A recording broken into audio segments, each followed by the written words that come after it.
Hello there guys, welcome back to Younes Talks Football, welcome back to a brand new video. I hope all of you are doing well today. This is technically, I think, the first match review of the season, if we want to say it. It's still pre-season, it's not technically not the season, but first match review. We're going to try and get the cobwebs off, try and take that rust off, right? It's been a while. I hope all of you enjoyed that game. Udinese 1, Chelsea 3.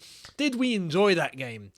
I have to be honest, you know me, I'm going to be completely real, right? Was that better than Arsenal? 100%. Miles better than the Arsenal game, right? The opposition, I have to be real, Udinese didn't exactly test us to the max in the same way that Arsenal did. So, yeah, we have to read into that to an extent.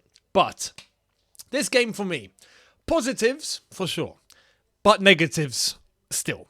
And I'm going to balance that. I'm going to balance both out because there are some individuals in this team today that I think had very good things about their games, but also had very bad things about their game. So it's only right that we balance the two. Overall, good result. What I want to take from the very beginning is the physicality was definitely better than the Arsenal game. At least the first half. The second half, you could argue, went a little bit flat. But overall, the sharpness definitely looked like it was a little bit higher. The intensity looked a little higher. The overall mileage just looked a lot better, right? Is it still enough to go into a Premier League season? I wouldn't say so, but it's definitely a big improvement on the Arsenal game. So for now, I think that's all we can ask for. Considering where we were for that Arsenal game, you can't ask for miracles. We put ourselves in a situation, we are where we are. But we go into the Everton game on the weekend, next weekend, and we'll see exactly how we're going to be looking. So fingers crossed we're going to be even sharper there if we just train to the max for the next week and focus on that recovery as well and make sure that everyone is ready to go. Hopefully we should be at a decent enough level. But this game today started off, I would say, the first half hour, right? Quite bright. Overall quite bright. And we got that first goal from none other than N'Golo Kante. 20 minutes in, Mr. Kante. And welcome back, N'Golo Kante, because he didn't go to the United States. He wasn't involved in what went down over there. And same goes for Loftus-Cheek, but he wasn't in the squad today. He's more than likely playing tomorrow morning. I do want to let you guys know, if you don't already know, there are 2 matches planned. There was tonight and there's tomorrow morning at 10 a.m. That's behind closed doors. That's not going to have fans in the ground. But it's going to be a game for the players that didn't play, for the players that are in the squad but didn't get minutes today. They'll be getting 90 minutes tomorrow or 75 or whatever. Much like the players today got minutes, everyone that played today won't play tomorrow morning. It'll be a chance for everyone else to get minutes and give a chance for Tuchel to see them. Much like Broja and all of those guys, right? So we'll see what happens tomorrow morning. Including, I think, some main suspects, Kovacic, Loftus-Cheek, Pulisic, Ziyech. Those sort of lads will more than likely be playing tomorrow. So we'll keep our eyes on that. But Kante, literally looking at the problems we've had in this Chelsea team since last season and thinking, yeah, you know what? I have a chance to drive. I'm going to drive. Screw it. Let me shoot with my weaker foot. And he hits a blinder and he puts it in the bottom corner. Beautiful finish. Literally in that bottom corner, right just in behind the post. Beautiful finish. Keeper's not reaching that. 1-0 Chelsea. And I have to say, N'Golo Kante today.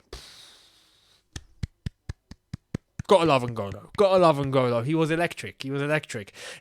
He looked sharp. You see the sharpness that I'm looking for from these lads? Kante looked sharp. He looked sharp. That is the sharpness I want from everyone. Why is it that he is just so, in terms of his thought process, in terms of his reaction time, in terms of his acceleration, in terms of his pace, in terms of his thinking in order to execute a pass, everything was like this. Electric. Love to see it. Kante. Mwah.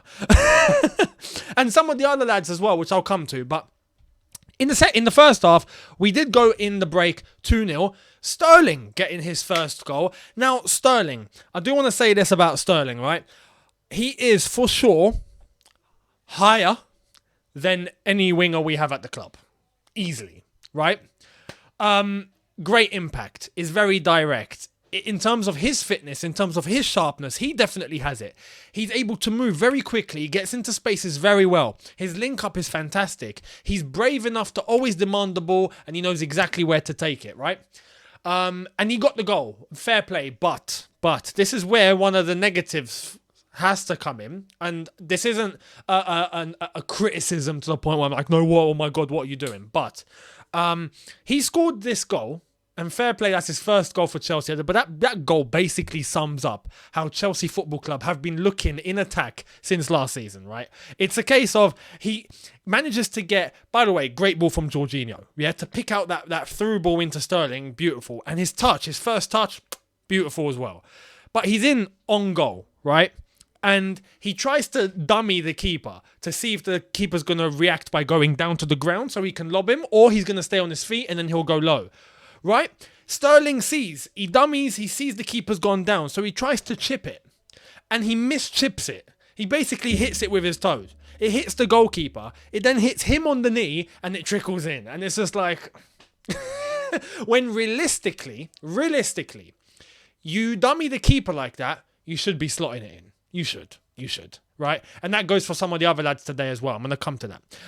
But... he gets his first goal, and fair play. Overall, great contribution.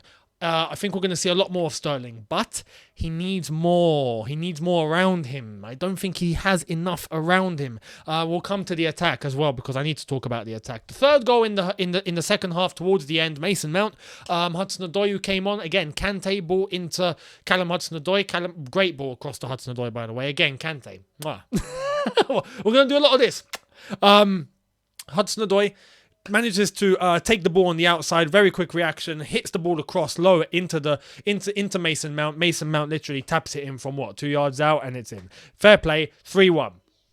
Now, the attack. This is where our problem still remains. We had, how many chances did we have today? About 1 million? Let me actually, I can't see any stat. But I think it was 19 or 20 overall attempts on goal. And it's the same situation. We looked better in our build-up. Even defensively, we looked better. Shout out Koulibaly. What a defender. I think with Koulibaly, we have successfully replaced Antonio Rudiger. Hands down. And Koulibaly taking the very, very important number that has not been touched since 2017. John Terry's number is not something to be messed around with, right? I understand that's also Koulibaly's number that he's worn at previous clubs, right? And for his country too. So understandable. But you're taking JT's number, and I think he's given it justice. Fair play, Koulibaly. Top defending today. Looks very calm. What I like about Koulibaly is every time he's on the ball, or every time he's defending, you can just see his composure. His composure's there. He's calm. He knows exactly what's going on, and he executes his tackles. Perfect timing. Beautiful. His slide tackles are something quite mesmerizing, aren't they? They're always timed perfectly. So Koulibaly, yes, fantastic. Edouard Mendy, though. What's happened to him?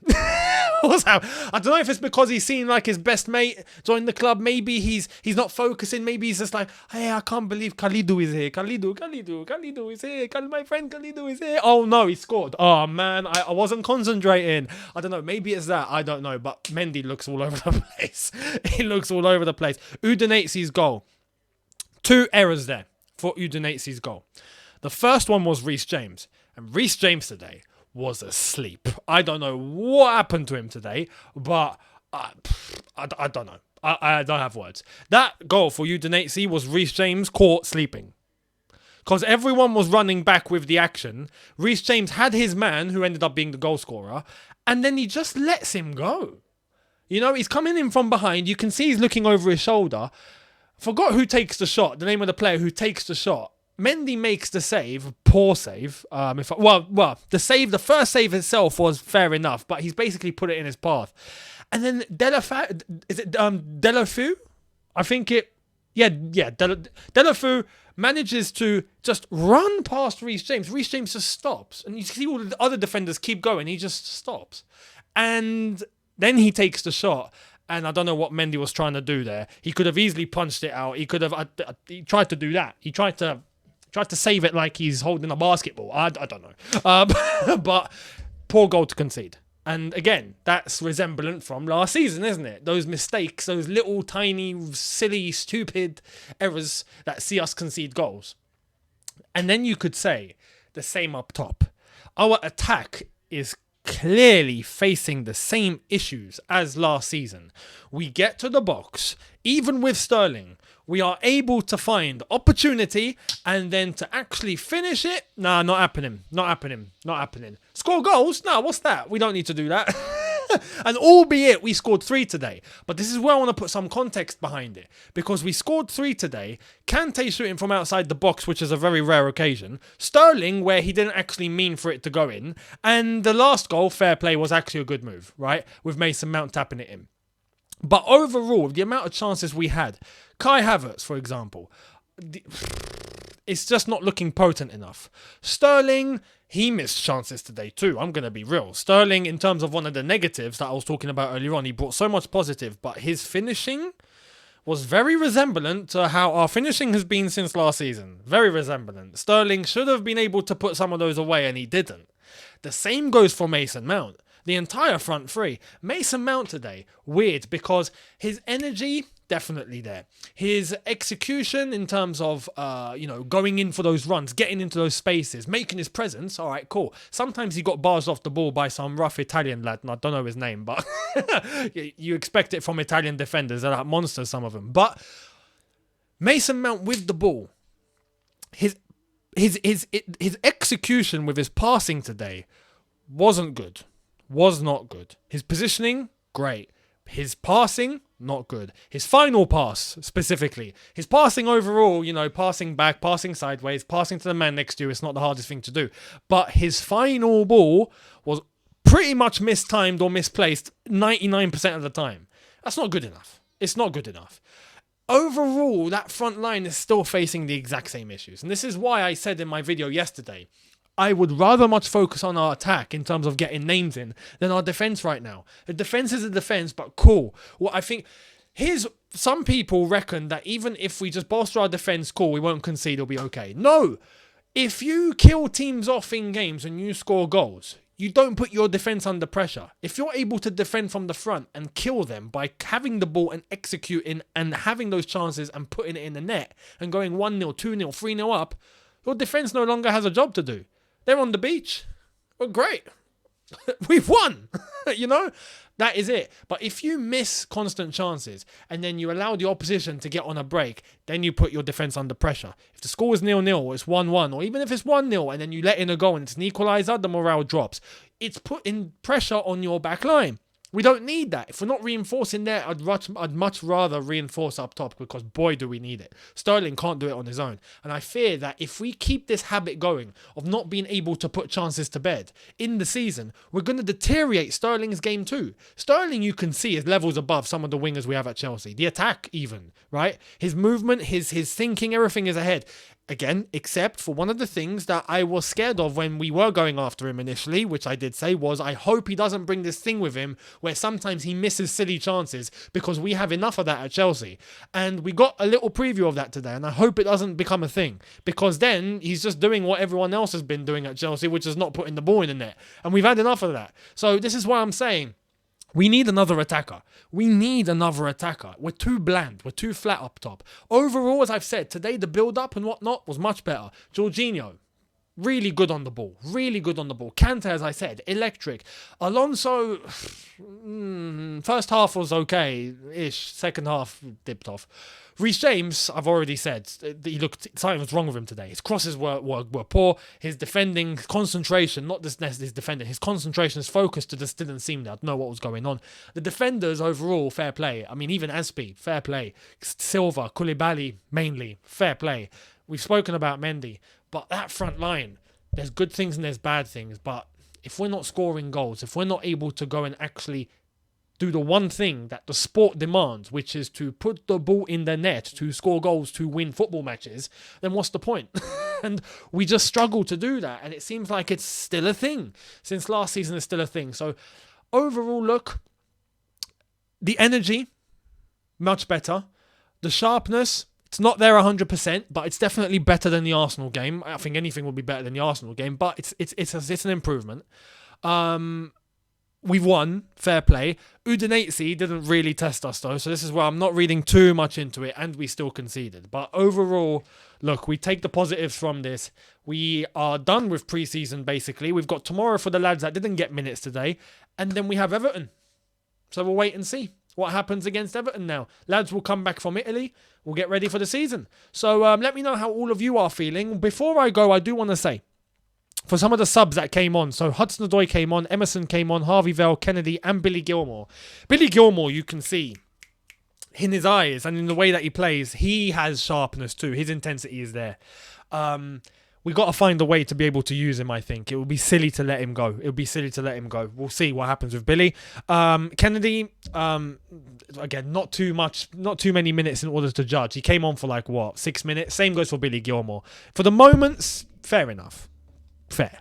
Harvey Vale came on, I would say at times, was bullied a little bit. Not literally, but I mean in terms of, getting bars off the ball, found it maybe a little bit too demanding and whatnot, I don't know. But we know the technique he has. We'll see how he does. Emerson and Hudson-Odoi. Hudson-Odoi came on and got the assist. Hudson-Odoi looked bright. Fair enough for the 20 minutes that he played or so. He's had a lot worse games. Let's just say that. He done decent. So fair play to him. And Emerson's Emerson. We know what he's like. So overall, we still have the same issues. And we need to fix this. And we have time in this window to be able to get attackers in. We need to sort this attack out. If not, I'm scared it's going to be the same situation. The chances that we should have buried today, despite the win, we should have buried today. We could have put 6 or 7 past them. We didn't. If it were City, if it were Liverpool, even if it were Arsenal from the team that beat us, I think they would have done it. We have to sort this problem out. So, as I've said, there are positives to take. There are still negatives lingering. Let's see what happens. But give me your thoughts down below. I'd love to hear all of your thoughts on this game against Udinese. Much appreciated. And yeah, let's get ready for this new season. But I'll see all of you tomorrow, maybe. I'll see what happens. Keep your eyes peeled. Make sure you have subscribed. Hit that subscribe button. Hit that notification bell to be notified once I've uploaded. Right here. Make sure you hit it to be notified. That way, you'll know when I'm uploading. I'll see tomorrow if I give you guys a video because everything in here might be changing. I'll keep your eyes peeled. Keep your eyes peeled. But I hope to get a video for you out tomorrow. If not, then definitely Sunday. But yeah, I'll see all of you then. Thank you all so much for watching. I'll see you tomorrow, if not Sunday, but I'll see you this weekend. Have a good one, people. See you then. Take care and peace.